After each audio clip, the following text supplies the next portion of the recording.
Natuklasang nakatenga sa Manila Port area ang mahigit 700 container van na may lamang imported na bigas.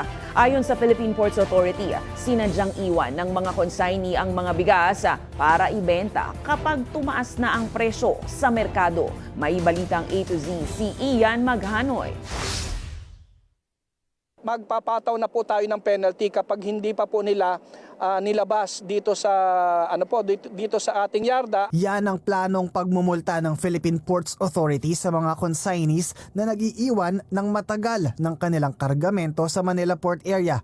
Ito ay matapos madiskubre ang 713 container van na may lamang 540 na sako ng bigas kada container na nakatenga at posibleng mabulok na.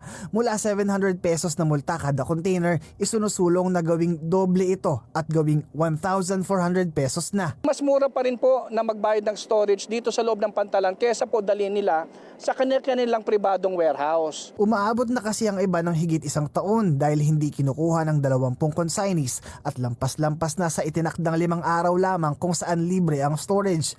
Pero sisipa ito sa 10,000 pisong multa kada container kapag umabot na ito ng 10 araw sa pantalan. Ang kaso, tumaas man ang multa, hindi pa rin kinukuha. Meron po isa dito, 275 days na po na for release hindi po nilalabas. Karamihan po dito sa mga consignees po na ito ay naghihintay lamang po na tumaas ang presyo ng bigas sa merkado bago po nila ilabas. May kabuuang 14 na milyong kilo ng bigas ang hindi nagagalaw. Pinangangambahan na nga lang na nagkakabukbok na ang ilan. Ang problema, hindi naman daw kayang buksan ng PPA ang mga container at wala umano itong kapangyarihan para idispatcha ang mga naturang kargamento.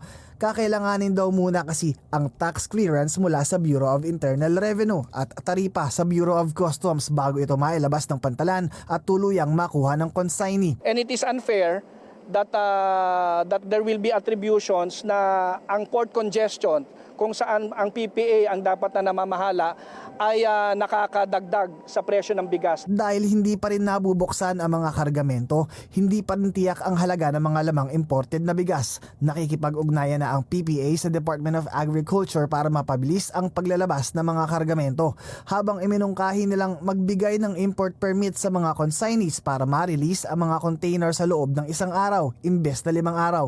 Pero git ng PPA sa mga consignees, kunin na lang nila ang mga iniwang imported na bigas. Para sa Balitang A to Z, Ian Maghanoy.